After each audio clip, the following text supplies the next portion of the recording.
¿Qué pasa cuando morimos? Esta es una pregunta que todo el mundo se ha hecho. ¿Será que nuestra alma sigue viviendo? ¿Vamos al cielo o al infierno? ¿O será que simplemente dejamos de existir? Estas dudas forman parte de la vida de muchas personas. Es interesante saber que una encuesta en Estados Unidos mostró que 80% de las personas creen que existe algo después de la muerte. Eso es mucha gente.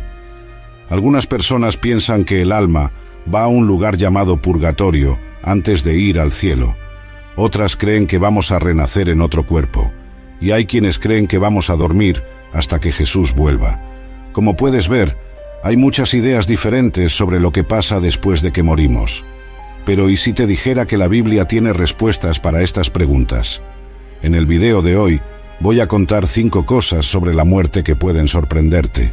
Son informaciones que vienen directamente de la Biblia y que pueden cambiar la forma en que piensas sobre este asunto. Lo primero que necesitamos entender es que, de acuerdo con la Biblia, la muerte no es el fin, es solo una transición. Esto puede parecer difícil de creer a primera vista, especialmente en un mundo donde la muerte se ve frecuentemente como el punto final de la existencia. Pero la palabra de Dios nos ofrece una perspectiva completamente diferente y llena de esperanza. En Eclesiastés 12:7 leemos: «El polvo vuelve a la tierra como era, y el espíritu vuelve a Dios que lo dio». Este pasaje nos da una pista importante sobre lo que pasa cuando morimos. Sugiere que hay una separación entre el cuerpo físico y el espíritu, y que cada uno tiene un destino diferente. El cuerpo, hecho del polvo de la tierra, vuelve al polvo. Pero el espíritu, esa esencia invisible que nos da vida y conciencia, vuelve a Dios. Es como si estuviéramos devolviendo algo que nos fue prestado por un tiempo. Fascinante, ¿verdad? Pero ¿qué exactamente es ese espíritu que vuelve a Dios? Para entender esto mejor, necesitamos volver un poco en el tiempo, hasta el momento de la creación. En Génesis 2:7, vemos que el Señor Dios formó al hombre del polvo de la tierra y sopló en sus narices el aliento de vida, y el hombre se convirtió en un ser viviente. Este aliento de vida es lo que llamamos espíritu. Es la chispa divina que nos hace seres vivos, conscientes y capaces de relacionarnos con Dios. Cuando morimos, este proceso se invierte. El cuerpo vuelve a la tierra, pero el espíritu, esa parte esencial de quienes somos, vuelve al Creador.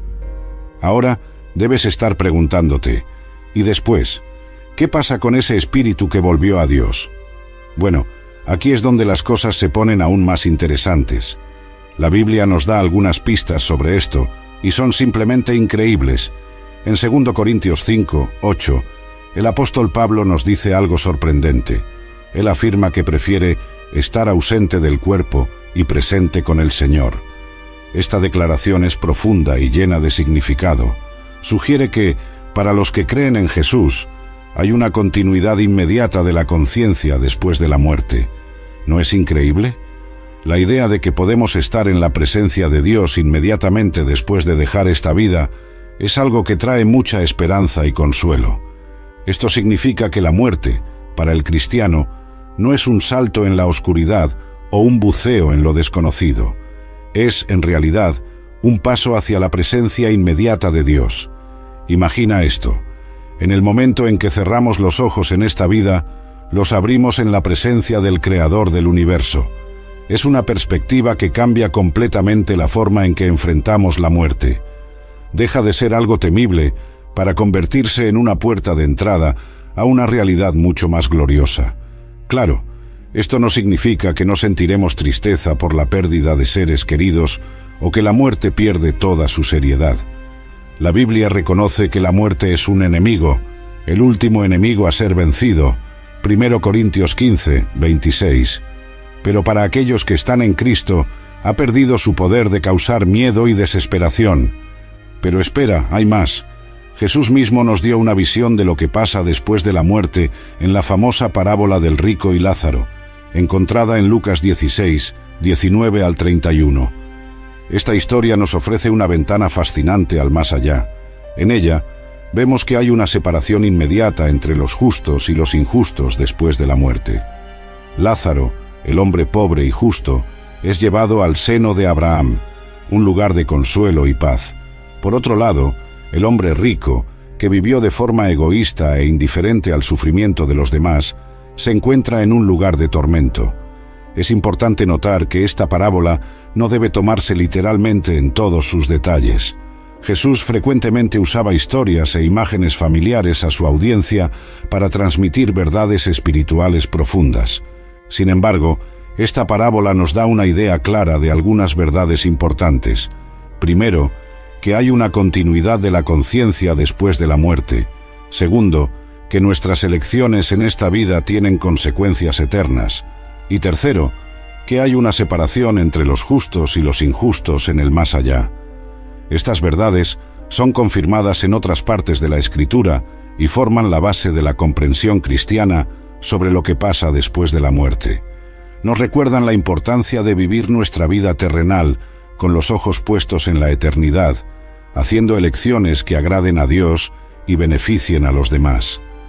Una de las preguntas más comunes cuando hablamos sobre lo que pasa después de la muerte es: ¿los muertos pueden comunicarse con los vivos?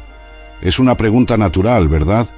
Al fin y al cabo, ¿quién no ha sentido el deseo de hablar una vez más con un ser querido que ya partió? Bueno, la respuesta bíblica para esta pregunta es un claro no. En Eclesiastés 9, 5 al 6, leemos: «Los vivos saben que morirán, pero los muertos no saben nada. Para ellos no habrá más recompensa, y ya no se tiene recuerdo de ellos. Para ellos el amor, el odio y la envidia ya perecieron. Nunca más tendrán parte en nada de lo que sucede bajo el sol». Este pasaje es bastante claro al afirmar que los muertos ya no tienen participación en los asuntos de este mundo. No pueden comunicarse con nosotros, influenciar nuestras vidas o intervenir en nuestros asuntos. Esto puede parecer desalentador a primera vista, especialmente para aquellos que anhelan un contacto con seres queridos fallecidos. Sin embargo, cuando examinamos más profundamente, vemos que esta verdad es, en realidad, una protección. Imaginen si fuéramos constantemente acosados por los muertos. Si los espíritus de los fallecidos pudieran interactuar libremente con el mundo de los vivos, esto podría llevar a todo tipo de confusión, miedo e incluso manipulación. La Biblia nos enseña que debemos buscar orientación y consuelo en Dios, no en los muertos.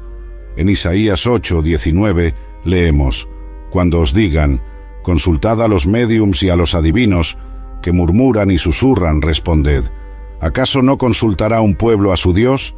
¿Consultará a los muertos a favor de los vivos?». Este pasaje deja claro que buscar comunicación con los muertos no es el camino que Dios desea para nosotros.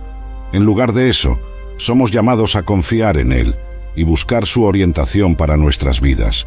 Pero no se desanimen. Aunque no podamos comunicarnos con los muertos, tenemos algo mucho mejor: la promesa de la resurrección. Esta es una de las verdades más gloriosas y reconfortantes de toda la Biblia. En 1 Tesalonicenses 4, 13 al 18, el apóstol Pablo nos da una visión increíble de lo que sucederá cuando Jesús vuelva. Él dice: «Hermanos, no queremos que estéis ignorantes respecto a los que duermen, para que no os entristezcáis como los otros que no tienen esperanza. Si creemos que Jesús murió y resucitó, también creemos que Dios traerá, mediante Jesús y junto con Él, a los que durmieron en Él. Os decimos esto según la palabra del Señor. Nosotros, los que estemos vivos y hayamos quedado hasta la venida del Señor, ciertamente no precederemos a los que durmieron. Pues el Señor mismo, con voz de mando, con voz de arcángel y con trompeta de Dios, descenderá del cielo, y los muertos en Cristo resucitarán primero. Después nosotros, los que estemos vivos, seremos arrebatados junto con ellos en las nubes, para el encuentro con el Señor en el aire, y así estaremos con el Señor para siempre». ¡Qué promesa maravillosa! Pablo nos está diciendo que un día, cuando Jesús vuelva, todos los que murieron en la fe en Cristo resucitarán. Y no solo eso, sino que aquellos que estén vivos en ese momento también serán transformados y se unirán a ellos para encontrarse con el Señor. Imaginen qué momento glorioso será ese. Todos los que murieron en la fe en Cristo, a lo largo de toda la historia, resucitando y reuniéndose con los que aún estén vivos. Familias separadas por la muerte reencontrándose, amigos perdidos hace mucho tiempo abrazándose nuevamente. Es una escena que supera nuestra imaginación, y lo más increíble es que no seremos solo espíritus flotando por ahí. La Biblia enseña que tendremos cuerpos resucitados, glorificados, semejantes al cuerpo resucitado de Jesús. En 1 Corintios 15, 42 al 44, Pablo describe: así también es la resurrección de los muertos. Se siembra el cuerpo en corrupción, resucita en incorrupción. Se siembra en deshonra, resucita en gloria. Se siembra en debilidad, resucita en poder. Se siembra cuerpo natural, resucita cuerpo espiritual. Si hay cuerpo natural, hay también cuerpo espiritual. Este pasaje es fascinante porque nos da una idea de cómo serán nuestros cuerpos resucitados. Pablo usa la analogía de una semilla que se planta. La semilla en sí no se parece en nada a la planta que eventualmente crecerá de ella. De la misma manera, nuestros cuerpos resucitados serán drásticamente diferentes de nuestros cuerpos actuales. Serán incorruptibles, lo que significa que no envejecerán, no enfermarán y no morirán. Serán gloriosos, reflejando la gloria de Dios de una manera que nuestros cuerpos actuales no pueden. Serán poderosos, libres de las limitaciones y debilidades que experimentamos ahora, y serán espirituales, perfectamente adaptados para la vida eterna en la presencia de Dios. Esto no significa que seremos espíritus sin cuerpo, sino que tendremos cuerpos perfectamente adecuados para la vida espiritual eterna. Piensa en cómo Jesús apareció a los discípulos después de su resurrección. Podía comer, beber y ser tocado, pero también podía aparecer y desaparecer a voluntad y pasar a través de puertas cerradas. Ese es el tipo de cuerpo que tendremos en la resurrección. Antes de continuar, quiero pedirte un favor especial. Por favor, haz clic en el botón de me gusta de este video. Y una cosa más. Deja un comentario abajo contando una experiencia tuya sobre este tema. Ahora, hablemos un poco sobre el concepto de sueño de la muerte, que aparece en varias partes de la Biblia. Es un tema que a menudo causa confusión, pero que es importante entender. En Juan 11, 11 al 14, vemos un ejemplo claro de este concepto. Jesús se refiere a la muerte de Lázaro como un sueño. Nuestro amigo Lázaro duerme, pero voy a despertarlo.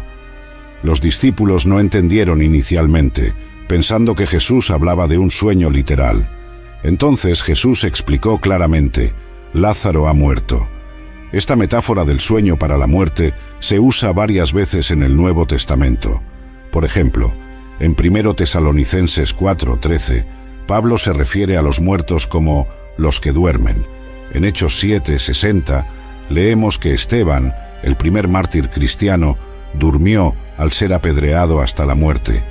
¿Por qué será que la Biblia usa este lenguaje? Bueno, así como el sueño es un estado temporal del que esperamos despertar, la muerte para el cristiano se ve como un estado temporal del que seremos despertados en la resurrección. Es una hermosa metáfora que enfatiza la naturaleza temporal de la muerte para aquellos que están en Cristo. Así como no tememos irnos a dormir por la noche, porque sabemos que despertaremos por la mañana, los cristianos no necesitan temer a la muerte, porque saben que un día despertarán en la resurrección. Es una imagen que trae consuelo y esperanza, recordándonos que la muerte no tiene la última palabra. Sin embargo, es importante entender que esta metáfora del sueño no significa que el alma queda inconsciente o dormida después de la muerte. Como vimos antes, la Biblia sugiere una continuidad de la conciencia después de la muerte, con el espíritu de los creyentes estando en la presencia de Dios. El sueño se refiere al cuerpo, que espera la resurrección, mientras que el espíritu está consciente y activo en la presencia del Señor. Esta comprensión nos ayuda a equilibrar los diferentes pasajes bíblicos sobre el estado de los muertos, mostrando que no hay contradicción entre la idea del sueño de la muerte y la conciencia inmediata en la presencia de Dios después de la muerte. Hablando de estar en la presencia de Dios, ¿alguna vez han pensado cómo será eso? La Biblia nos da algunas pistas increíbles sobre lo que nos espera en la eternidad, y son simplemente maravillosas. En Apocalipsis 21 y 22 tenemos una descripción fascinante de la Nueva Jerusalén, la ciudad celestial donde Dios habitará con su pueblo. Se describe como un lugar de belleza incomparable, con calles de oro puro, transparente como el vidrio, y un río de agua de vida, claro como el cristal. Las puertas de la ciudad están hechas de perlas enormes, y sus fundamentos están adornados con todo tipo de piedras preciosas. La ciudad no necesita sol ni luna, porque la gloria de Dios la ilumina. Imaginen qué lugar increíble debe ser, pero lo más extraordinario no son las características físicas de ese lugar, por más deslumbrantes que sean.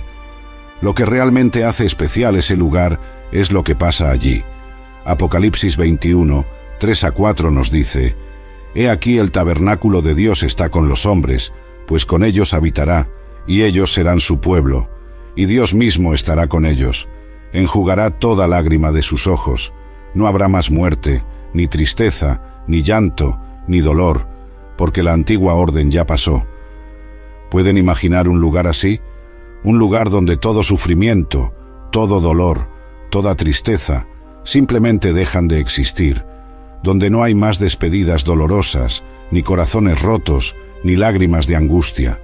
Un lugar donde podemos disfrutar de la presencia directa de Dios, sin ninguna barrera entre nosotros y Él.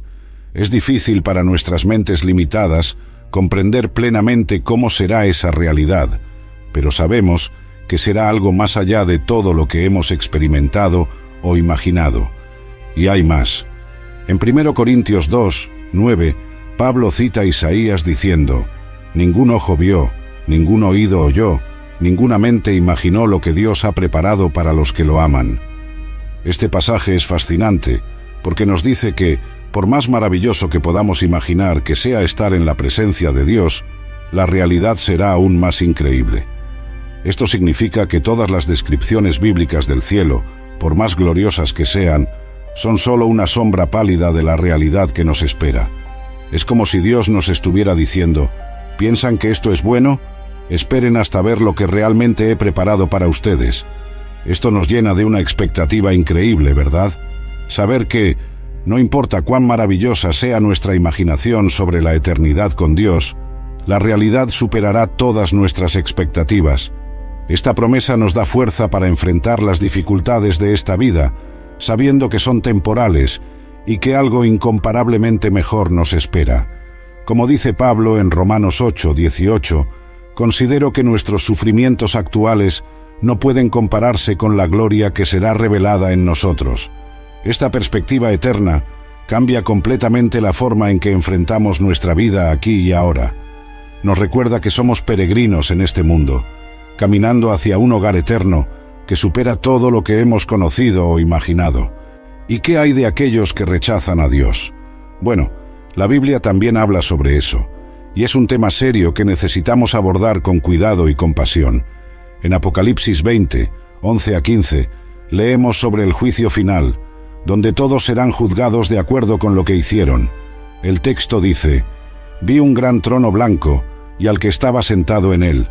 La tierra y el cielo huyeron de su presencia, y no se encontró lugar para ellos. También vi a los muertos, grandes y pequeños, de pie delante del trono, y se abrieron libros. Otro libro fue abierto, el libro de la vida. Los muertos fueron juzgados según lo que habían hecho, conforme a lo que estaba registrado en los libros. Entonces la muerte y el Hades fueron lanzados al lago de fuego. El lago de fuego es la segunda muerte. Si el nombre de alguien no fue encontrado en el libro de la vida, fue lanzado al lago de fuego». Este pasaje nos presenta una escena solemne de juicio, donde todos los seres humanos que han vivido comparecen delante de Dios. Los libros mencionados probablemente representan un registro de todas las acciones, palabras y pensamientos de cada persona.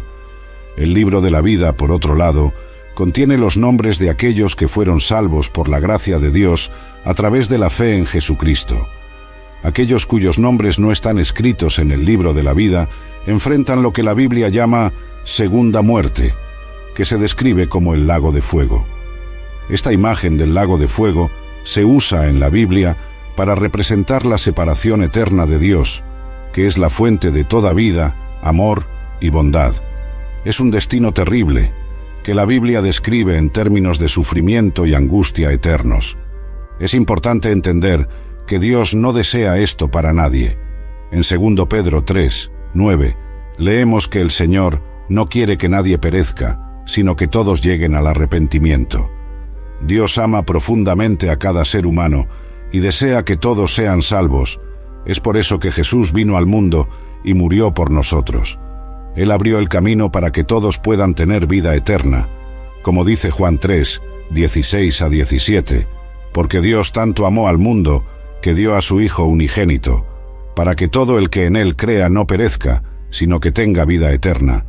Pues Dios no envió a su Hijo al mundo para condenar al mundo, sino para que el mundo sea salvo por medio de Él.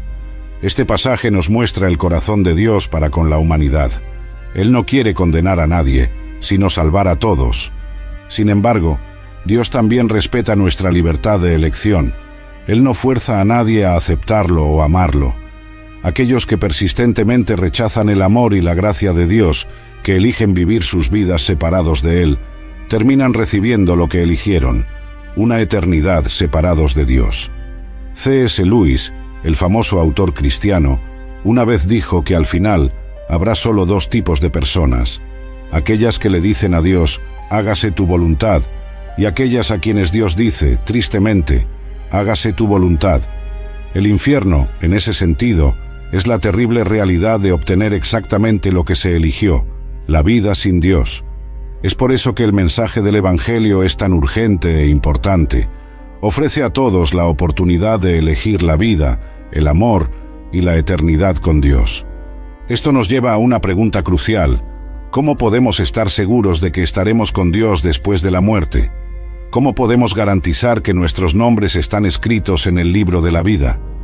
La respuesta es simple, pero profunda. En Juan 3, 16, que acabamos de mencionar, Jesús dice: porque Dios tanto amó al mundo que dio a su Hijo unigénito, para que todo el que en Él crea no perezca, sino que tenga vida eterna. La clave está en creer en Jesús. ¿Pero qué significa realmente creer en Jesús? No es solo un asentimiento intelectual a la existencia histórica de Jesús o incluso a la verdad de sus enseñanzas. Es mucho más que eso. Creer en Jesús, en el sentido bíblico, significa confiar completamente en Él para nuestra salvación. Es reconocer que somos pecadores, incapaces de salvarnos por nuestros propios esfuerzos o buenas obras.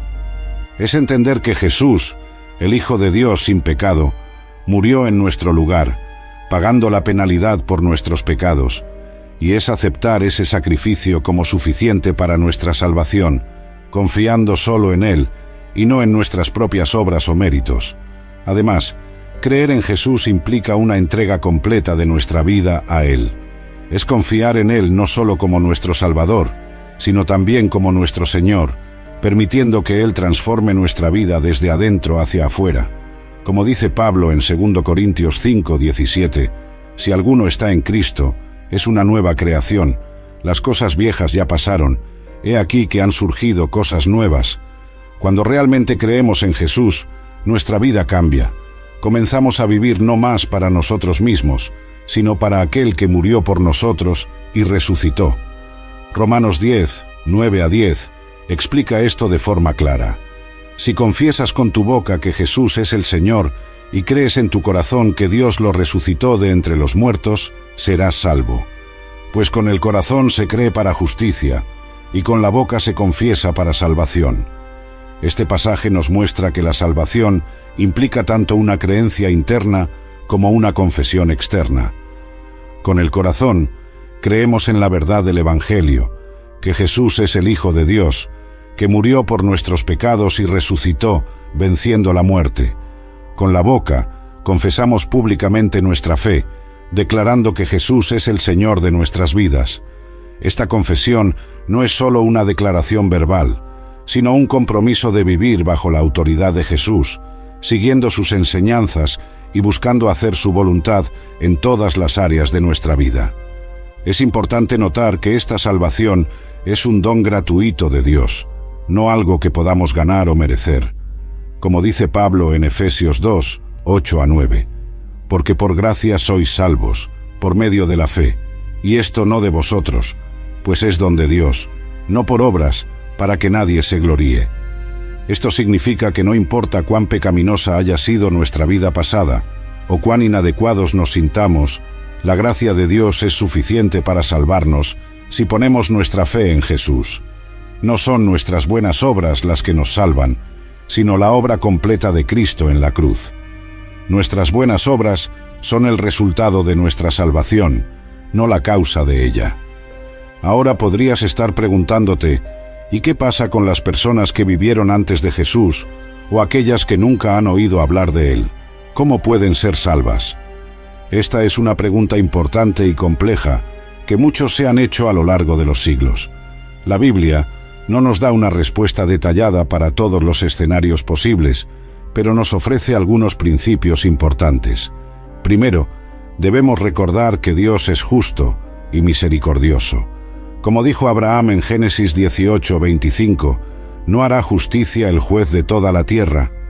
Podemos confiar en que Dios juzgará a cada persona con perfecta justicia y misericordia, teniendo en cuenta todas las circunstancias de su vida. En segundo lugar, la Biblia nos dice que Dios se revela a todas las personas a través de la creación y de la conciencia moral.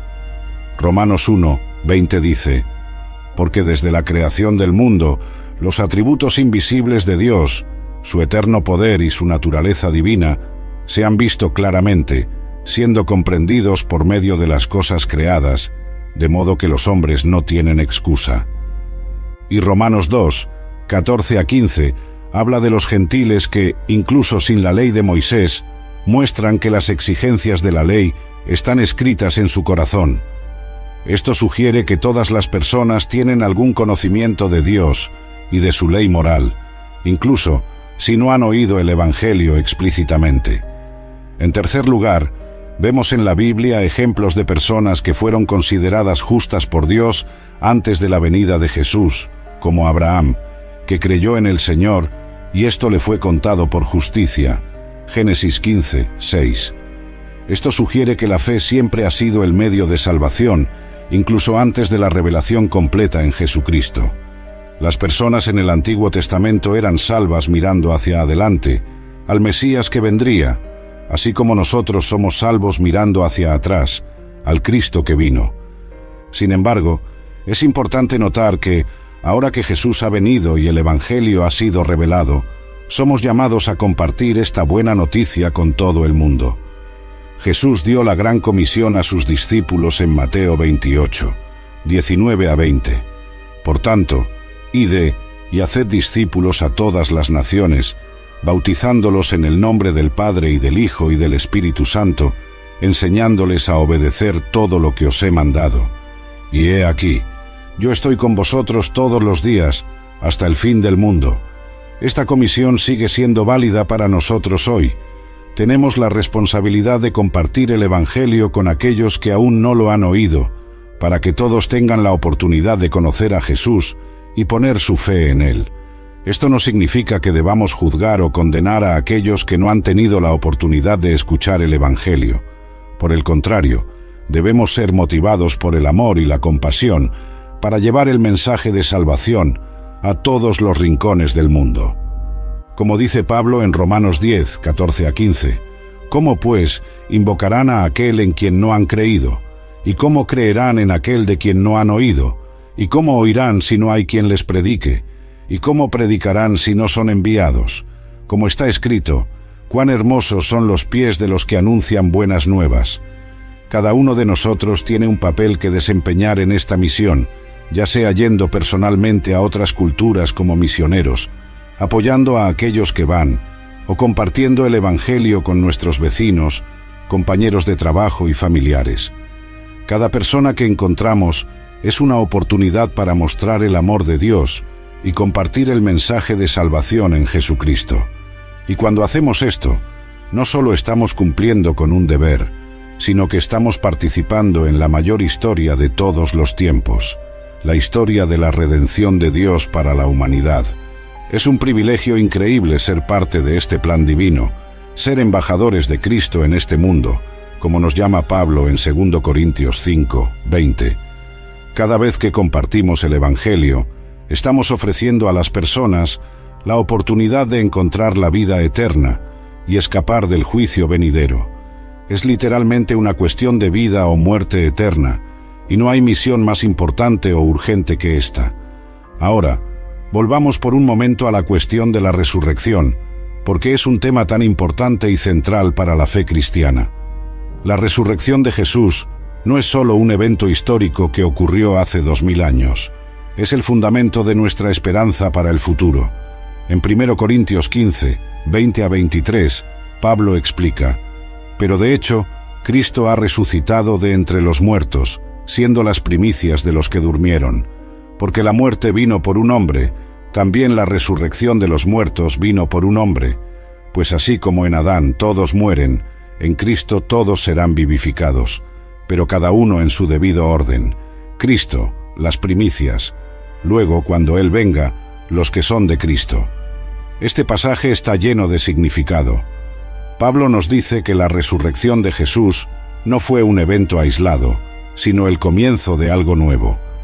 Así como las primicias eran la primera parte de la cosecha, garantizando que el resto de la cosecha vendría, la resurrección de Jesús es la garantía de nuestra futura resurrección. Él es el primero de muchos que resucitarán para la vida eterna. Esto significa que la muerte no tiene más la última palabra. En Cristo, la muerte ha sido derrotada. Aún ocurre, por supuesto, pero ha perdido su poder definitivo sobre nosotros.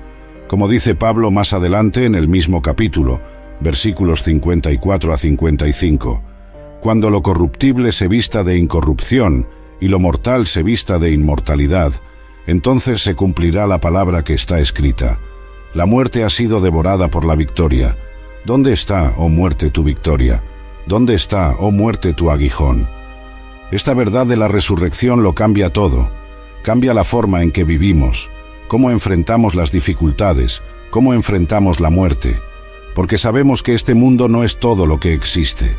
Sabemos que hay una vida más allá de esta, una vida en la que seremos resucitados con cuerpos glorificados para vivir eternamente con Dios. Esto nos da una perspectiva completamente diferente sobre nuestra existencia actual. No vivimos solo para el aquí y el ahora, sino con los ojos puestos en la eternidad. Como dice Pablo en Colosenses 3, 1 a 2, «Por tanto, ya que habéis resucitado con Cristo, buscad las cosas de arriba, donde Cristo está sentado a la diestra de Dios. Poned la mira en las cosas de arriba, no en las de la tierra». Esto no significa que debamos ignorar nuestra vida terrenal o nuestras responsabilidades aquí. Al contrario, significa que debemos vivir nuestras vidas terrenales a la luz de la eternidad.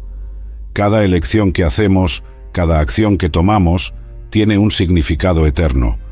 Nuestras vidas aquí en la tierra son una preparación para la eternidad. Es aquí donde formamos nuestro carácter, aprendemos a amar y servir a Dios y a los demás. Nos volvemos más semejantes a Cristo. Y un día, cuando Cristo vuelva, seremos transformados a su imagen perfecta. Como dice Juan en 1 Juan 3, 2, «Amados, ahora somos hijos de Dios, y aún no se ha manifestado lo que hemos de ser, pero sabemos que cuando Él se manifieste, seremos semejantes a Él, porque le veremos tal como Él es». Ahora, antes de concluir, quiero hacer una invitación especial a ti que estás viendo. Si nunca has entregado tu vida a Jesús, o si te has alejado de Él y quieres volver, ¿por qué no hacerlo ahora mismo? No hay mejor momento que el presente para asegurar tu destino eterno. La Biblia nos dice en 2 Corintios 6, 2, «He aquí ahora el tiempo aceptable, he aquí ahora el día de salvación». No sabemos lo que el mañana nos depara, pero sabemos que Dios nos ofrece salvación hoy. Él está con los brazos abiertos, esperando para recibirte en su familia. No importa lo que hayas hecho en el pasado, no importa cuán lejos pienses que estás de Dios. Su gracia es suficiente para cubrir todos los pecados. Como dice Isaías 1:18, «Aunque vuestros pecados sean como la grana, como la nieve serán emblanquecidos, Aunque sean rojos como el carmesí, vendrán a ser como blanca lana. Dios está listo para perdonar, para limpiar, para darte un nuevo comienzo. Todo lo que necesitas hacer es volverte a Él con un corazón arrepentido y poner tu fe en Jesucristo. Puedes hacer una oración simple, algo como: Señor Jesús, creo que moriste por mí y resucitaste. Te pido perdón por mis pecados y entrego mi vida a ti. A partir de hoy, quiero vivir para ti. Amén. Si hiciste esta oración de corazón, sabe que, de acuerdo con la promesa de Dios, ahora tienes vida eterna. Como escribió Juan en 1 Juan 5:13, os he escrito estas cosas a vosotros que creéis en el nombre del Hijo de Dios, para que sepáis que tenéis vida eterna. Esta es una decisión que cambiará no solo el resto de tu vida terrenal, sino toda tu eternidad. Es el comienzo de una nueva jornada, una jornada de descubrimiento, crecimiento y transformación a medida que aprendes a caminar con Dios. No será siempre fácil. De hecho, Jesús nos advirtió que tendríamos tribulaciones en este mundo, pero nunca estarás solo. Dios promete estar contigo siempre, guiándote, fortaleciéndote y confortándote en cada paso del camino. Y al final de esta jornada terrenal, tendrás la certeza de una eternidad maravillosa en la presencia de Dios. Si tomaste esta decisión hoy, o si ya eras un seguidor de Cristo, pero este estudio renovó tu fe y compromiso, quiero animarte a dar algunos pasos prácticos. Primero, comienza a leer la Biblia regularmente. La palabra de Dios es alimento para nuestra alma. Es como Dios nos habla y nos revela su voluntad. Comienza por el Evangelio de Juan, que nos da una hermosa presentación de quién es Jesús y lo que Él vino a hacer. Luego, puedes pasar a las cartas del Nuevo Testamento, que nos enseñan cómo vivir como seguidores de Cristo. Segundo, encuentra una iglesia local donde puedas crecer en la fe, tener comunión con otros creyentes y servir a Dios. La jornada cristiana no fue hecha para ser solitaria. Necesitamos unos de otros para crecer y perseverar en la fe. Tercero, comienza a orar regularmente. La oración es simplemente conversar con Dios, compartir tus pensamientos, sentimientos, preocupaciones y alegrías con Él. A medida que desarrollas este hábito, descubrirás que la oración se convierte en una fuente increíble de fuerza, consuelo y orientación en tu vida. Cuarto, comienza a compartir tu fe con otros. Cuenta a las personas lo que Dios ha hecho en tu vida. No necesitas tener todas las respuestas. Simplemente comparte tu experiencia personal con Dios. Te sorprenderás de cuántas personas están abiertas a escuchar sobre tu jornada de fe. Para concluir, quisiera dejar una reflexión final. Conocer lo que la Biblia dice sobre lo que pasa después de la muerte no debe llevarnos al miedo o a la ansiedad. Al contrario, debe llenarnos de esperanza y motivarnos a vivir cada día con propósito. En 1 Corintios 15, 54 a 58, Pablo concluye su enseñanza sobre la resurrección con estas palabras poderosas: cuando lo corruptible se vista de incorrupción y lo mortal se vista de inmortalidad, entonces se cumplirá la palabra que está escrita: la muerte ha sido devorada por la victoria. ¿Dónde está, oh muerte, tu victoria? ¿Dónde está, oh muerte, tu aguijón? El aguijón de la muerte es el pecado, y el poder del pecado es la ley. Pero gracias sean dadas a Dios, que nos da la victoria por medio de nuestro Señor Jesucristo. Por tanto, hermanos míos amados, manteneos firmes e inconmovibles, siempre abundando en la obra del Señor, sabiendo que vuestro trabajo en el Señor no es en vano. Estas palabras nos recuerdan que, en Cristo, tenemos la victoria final sobre la muerte. El pecado, que da a la muerte su poder, fue derrotado en la cruz. La ley, que nos condenaba, fue cumplida por Cristo. Ahora, podemos vivir en libertad y esperanza, sabiendo que nuestro futuro está seguro en las manos de Dios. Que podamos vivir cada día con esta certeza, sabiendo que nuestra vida tiene un propósito eterno y que, un día, estaremos en la presencia de Dios, donde no habrá más muerte, ni dolor, ni sufrimiento. Hasta entonces, vivamos de una manera que honre a Dios e impacte positivamente la vida de las personas a nuestro alrededor. seamos luz en este mundo, mostrando a las personas el amor de Dios a través de nuestras palabras y acciones. Vivamos cada día como si fuera el último, aprovechando cada oportunidad para amar, servir y glorificar a Dios. Y hagámoslo con alegría y expectativa, sabiendo que lo mejor está por venir, como dice Pablo en Filipenses 1:21, porque para mí el vivir es Cristo y el morir es ganancia. Que esta sea nuestra actitud ante la vida y la muerte, que podamos vivir plenamente para Cristo ahora, sabiendo que cuando llegue el momento de partir de este mundo, estaremos yendo a algo incomparablemente mejor, la presencia eterna de nuestro Señor y Salvador. Espero que este estudio haya sido una bendición para ti, que haya fortalecido tu fe y renovado tu esperanza. Si fue así, no olvides compartirlo con tus amigos y familiares. Después de todo, todos necesitamos este mensaje de esperanza, ¿verdad? La verdad sobre la vida después de la muerte no es algo que debamos guardar para nosotros mismos, sino una buena noticia que debemos compartir con todos a nuestro alrededor. ¿Quién sabe cuántas vidas pueden ser transformadas, cuántos corazones pueden ser consolados, cuántas almas pueden ser salvadas cuando compartimos estas verdades eternas? Recuerda siempre, cada persona que encuentras es alguien por quien Cristo murió, alguien a quien Dios ama profundamente y desea traer a su familia eterna.